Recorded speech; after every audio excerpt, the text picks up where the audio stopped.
2.3 the cell interior a coordinated working system. ठीक है, देखिए इसमें क्या दिया गया है, सेल के इंटीरियर स्ट्रक्चर के बारे में और उसका वर्किंग सिस्टम क्या है उसके बारे में बताया गया। You have learn that most cell have 3 basic part. किसी भी सेल के 3 बेसिक पार्ट होते हैं। एक selectively permeable membrane cell called the plasma membrane. ठीक है, हम इससे पहले पढ़ चुके हैं। जो सेल होता है उसके चारों तरफ एक मेम्ब्रेन होता है जिसे हम क्या बोलते हैं, वो प्लाज्मा मेम्ब्रेन बोलते हैं उसे। और वो सिलेक्टिवली परमिएबल है, मतलब वो सिलेक्टेड चीज़ों को ही परमिशन देता है कि जाने के लिए और आने के लिए। ठीक है, a semi fluid jelly like substance called the cytoplasm. और सेल के अंदर जो भी मटेरियल है तो उसे क्या बोलते हैं, साइटोप्लाज्म बोलते हैं। ठीक है, वो सेमी फ्लूइड स्टेज में होते हैं। बिल्कुल फ्लूइड भी नहीं होते, लिक्विड भी नहीं होते हैं और सॉलिड भी नहीं होते, सेमी फ्लूइड में होते हैं, जेली लाइक सब्सटेंस होते हैं। और प्रोमिनेंट न्यूक्लियस, और उसमें प्रॉपर जो है न्यूक्लियस भी रहता है। ठीक है, in addition to the nucleus the cytoplasm contains several subcellular component called the organelles. ठीक है, न्यूक्लियस के अलावा साइटोप्लाज्म में क्या क्या होते हैं कि बहुत सारे जो हैं सब सेलुलर कंपोनेंट्स होते हैं, कुछ ऑर्गेनेल्स होते हैं उस सेल के अंदर। न्यूक्लियस, मेम्ब्रेन और साइटोप्लाज्म के अलावा क्या क्या चीज़ें होती हैं, कुछ जो है ना ऑर्गेनेल्स होते हैं। ठीक है, तो वो सेल के कंपोनेंट कहलाते हैं। तो और उसे क्या बोलते हैं, organelles, cell organelles along with other substances present in it most of which are only visible with an electron microscope. ठीक है, और ये क्या होते हैं कि ये जितने सारे ऑर्गेनेल्स हैं जनरली उन्हें हम माइक्रोस्कोप से ही देख पाते हैं, वो भी इलेक्ट्रॉन माइक्रोस्कोप से। ठीक है, अब एक्टिविटी 2.4 में क्या दिया गया है, देखिए देखिए इसमें आपको जो है एक जो स्ट्रक्चर जो दिया गया है, फर्स्ट स्ट्रक्चर किसका दिया गया है, एक टिपिकल बैक्टीरियल सेल का है। ये किसका है, ये बैक्टीरियल सेल का है। तो बैक्टीरियल सेल में क्या दिया गया है कि एक उसमें साइटोप्लाज्म होते हैं। ठीक है, साइटोप्लाज्म जो सेमी फ्लूइड स्टेज में होता है और उसके चारों तरफ क्या होते हैं, मेम्ब्रेन होता है। ठीक है, न्यूक्लियॉइड क्या होते हैं, सेंटर में होते हैं। उनके न्यूक्लियस बहुत ज़्यादा डेवलप नहीं होते हैं, तो उनके जो जेनेटिक मटेरियल है इसी न्यूक्लियॉइड में रहते हैं। उनमें कोई भी मेम्ब्रेन नहीं होता है न्यूक्लियस के चारों तरफ। तो क्या होते हैं, जो क्रोमेटिन मटेरियल्स है, जो जेनेटिक मटेरियल है, वो जनरली क्रोमेटिन लाइक स्ट्रक्चर के फॉर्म में ये फैले होते हैं। ठीक है, तो इसे क्या बोलते हैं, न्यूक्लियॉइड बोलते हैं इसे। राइबोसोम, राइबोसोम यहाँ पे क्या होता है, साइटोप्लाज्म में ही बिखरा होता है। ठीक है, उसके बाद ये सेल वॉल है, इसके चारों तरफ जो है, सेल के चारों तरफ सेल वॉल होता है जो इसको एक प्रॉपर शेप देता है ये। ठीक है, अब इसके बाद साइटोप्लाज्म। ठीक है, साइटोप्लाज्म जो फ्लूइड स्टेज में होता है एंड अपेंडिजेज और लोकोमोशन होता है। यहाँ पे क्या है ना कि हेयर लाइक स्ट्रक्चर लॉन्ग वाला है, लॉन्ग स्ट्रक्चर होता है हेयर लाइक। ठीक है, वो क्या होते हैं, उनको ना लोकोमोशन में हेल्प करते हैं, अपेंडिजेज बोलते हैं उसे। ठीक है, तो ये जो लंबा स्ट्रक्चर जो है हेयर लाइक, उसे लोकोमोशन में या चलने में हेल्प करता है ये। ठीक है, बैक्टीरिया को। ठीक है, जनरली ये क्या होते हैं, ये बैक्टीरियल सेल जो होते हैं ना प्रोकैरियोटिक सेल होते हैं, क्योंकि उसमें क्या होते हैं, जो न्यूक्लियस होते हैं ये बहुत अच्छे तरीके से डेवलप नहीं होते हैं। ये तो बहुत कुछ बिखरा होता है उनका क्रोमेटिन मटेरियल या जो भी डीएनए मटेरियल है। ठीक है, सेकेंड में है आपका, सेकेंड में है टिपिकल प्लांट सेल है। प्लांट सेल का स्ट्रक्चर कैसे बना हुआ है, देखिए इसमें क्या है, बहुत बड़ा सा वैक्यूल्स दिया हुआ है, ब्लू कलर में जो है बहुत बड़ा सा वैक्यूल्स दिया गया है। और उसमें क्या होता है, क्लोरोप्लास्ट होता है। ठीक है, क्लोरोप्लास्ट हमने बताया था, क्लोरोप्लास्ट किस लिए होता है, उसमें 3 टाइप के जनरली होते हैं प्लांट सेल में। कौन कौन से प्लास्टिड्स होते हैं, देखिए क्लोरोप्लास्ट होता है किस लिए, कि फोटोसिंथेसिस का काम करने के लिए, और फूड, जिससे कि प्लांट जो है अपना जो है फूड जो है खुद प्रोड्यूस कर सके। ठीक है, ठीक है,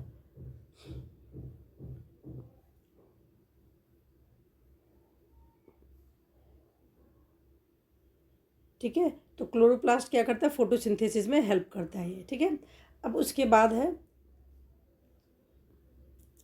अब उसके बाद दूसरे जो सेल ऑर्गेनेल्स हैं, तो क्या क्या होंगे सेल ऑर्गेनेल्स, देखिए यहाँ पे न्यूक्लियस तो है, न्यूक्लियस यहाँ पे जो दिया गया है, एक वेल डेवलप्ड जो ऑर्गेनिज्म होता है तो उसमें क्या है, न्यूक्लियस होते ही हैं, न्यूक्लियस वेल डेवलप्ड होते हैं और इसमें न्यूक्लियस होता है। न्यूक्लियस के अंदर ये देखिए, ये पोर्शन तो हमारा क्या है, ये न्यूक्लियस क्या है, और न्यूक्लियस के अंदर भी एक छोटा सा पोर्शन है, वो क्या कहलाएगा, न्यूक्लियस कहलाता है, न्यूक्लियोलस कहलाता है। ठीक है, और वहाँ पर क्या होते हैं, वहाँ पे न्यूक्लियोलस में क्या होते हैं कि उसके बाद उस एरिया के जो बाद हुए हैं या उससे जो है अटैच जो है ना एक एंडोप्लाज्मिक रेटिकुलम, जिसे हम शॉर्ट फॉर्म में ER बोलते हैं। ठीक है, शॉर्ट फॉर्म में क्या बोलते हैं हम, ER बोलते हैं उसे। ठीक है, और माइट्रोकॉन्ड्रिया, माइट्रोकॉन्ड्रिया यहाँ पे क्या होता है, यहाँ पे एक दूसरा ऑर्गेनेल है माइट्रोकॉन्ड्रिया। आगे हम देखेंगे कि सबके क्या क्या फंक्शन है, क्या काम करता है, जितने सारे ऑर्गेनेल्स हैं वो देखेंगे। अभी हम उसके पार्ट्स जो है वो बता रहे हैं। ठीक है, तो साइटोप्लाज्म क्या होता है, साइटोप्लाज्म जितने सारे हैं मतलब वो फ्लूइड जो स्टेज में होता है जिसके अंदर जितने सारे ऑर्गेनेल्स है वो फैले रहते हैं। ठीक है, अब उसके बाद राइबोसोम, राइबोसोम कहाँ होता है, राइबोसोम भी क्या होता है ना कि यहाँ पे बिखरे होते हैं। ठीक है, कुछ तो एंडोप्लाज्मिक रेटिकुलम के ऊपर होते हैं राइबोसोम, जिसको हम स्मूथ SR बोलते हैं, SER बोलते हैं, और दूसरा क्या है रफ ER बोलते हैं। ठीक है, रफ ER बोलते हैं। ठीक, तो ये दोनों होते हैं ये। तो ठीक है, तो ये भी साइटोप्लाज्म में रहते हैं ऑर्गेनेल्स के रूप में। ठीक है, अब उसके बाद क्या है, सेल मेम्ब्रेन हो गया, सेल के चारों तरफ मेम्ब्रेन को सेल मेम्ब्रेन बोलते हैं। और सेल वॉल क्या होता है, जो प्लांट सेल में जनरली उसके चारों तरफ मिलता है, बिल्कुल चारों तरफ, जो बाहर का जो एरिया है उसको प्रोटेक्शन के लिए हेल्प करता है। ठीक है, ठीक है, वैक्यूल्स जो है, वैक्यूल्स बहुत बड़ा साइज होता है प्लांट में, और जबकि एनिमल में जनरली नहीं पाए जाते हैं। ठीक है, आगे क्या क्या है इसके फंक्शन हम देखते हैं। उसके बाद हमारा एक पढ़ लेते हैं जो एक एनिमल सेल है, टिपिकल एनिमल सेल का स्ट्रक्चर वो दिया गया है। ठीक है, तो देखिए एनिमल सेल के स्ट्रक्चर में क्या दिया गया है, इसमें भी क्या है वेल डेवलप्ड न्यूक्लियस होते हैं, और उसके अंदर जो है उसके अंदर क्या है न्यूक्लियोलस है। ठीक है, न्यूक्लियोलस। फिर उसके बाद है एक चारों तरफ जो होता है एक एंडोप्लाज्मिक रेटिकुलम, इसमें भी प्लांट सेल में भी एनिमल सेल में भी एंडोप्लाज्मिक रेटिकुलम, जो न्यूक्लियस है उससे क्या अटैच होते हैं जनरली एंडोप्लाज्मिक रेटिकुलम। ठीक है, दोनों में, प्लांट सेल और एनिमल सेल में भी। उसके बाद आपको माइटोकॉन्ड्रिया दिखेगा जो साइटोप्लाज्म में होते हैं बिखरे हुए। ठीक है, और वैक्यूल्स यहाँ पे बहुत ही छोटा होता है, मिनिमल होता है। ठीक है, लाइसोसोम भी एक स्ट्रक्चर है जो इसमें मिलते हैं। ठीक है, सबके हम बारी बारी से स्ट्रक्चर पढ़ते हैं। राइबोसोम भी होता है यहाँ पे, राइबोसोम देखेंगे यहाँ पे छोटे छोटे दाने जो है वो राइबोसोम के मिलते हैं। ठीक है, अब आगे देखते हैं। तो ये हमारा एक टिपिकल स्ट्रक्चर था ये। ठीक है, सेल का।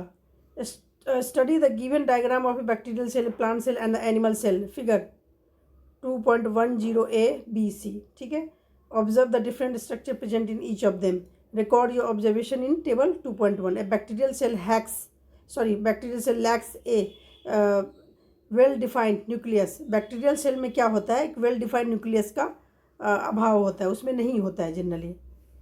And membranes bound organelles, membrane bound organelles क्या होता है, organelles surrounded by their own membrane such as the cells are called the prokaryotic cell।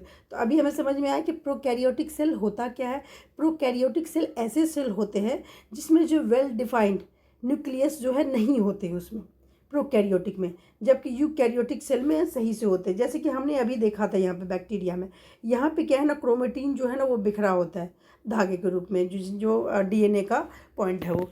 ठीक है, बट अगर यूकैरियोटिक की बात करें, जो मल्टी सेलुलर ऑर्गन है, ठीक है, या यूकैरियोटिक सेल, जिसमें क्या होता है ना कि उसके जो न्यूक्लियस होते हैं।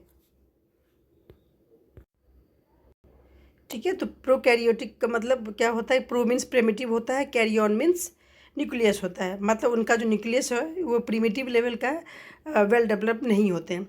In prokaryotic cell most cellular activity takes place directly in the cytoplasm. तो ज़्यादातर जो सेलुलर एक्टिविटी जो होती है प्रोकैरियोटिक सेल में कहाँ होते हैं, साइटोप्लाज्म में होते हैं। जबकि plant and animal cells have well defined nucleus and several membrane bound organelles. जबकि प्लांट और एनिमल सेल्स जो होते हैं ना उनमें जो है ना वेल डिफाइंड न्यूक्लियस एंड से बहुत सारे मेम्ब्रेन वाले जो है ऑर्गेनेल्स मिलते हैं, मतलब ऐसे ऑर्गेनेल्स जिनके चारों तरफ मेम्ब्रेन जो है एक प्रोटेक्शन का काम करता है ये। तो ऐसे ऑर्गेनेल्स उसमें जो है होते हैं, किसमें, यूकैरियोटिक सेल में। Such cells are called eukaryotic cell. Eu means true होता है, कैरियन मीन्स न्यूक्लियस।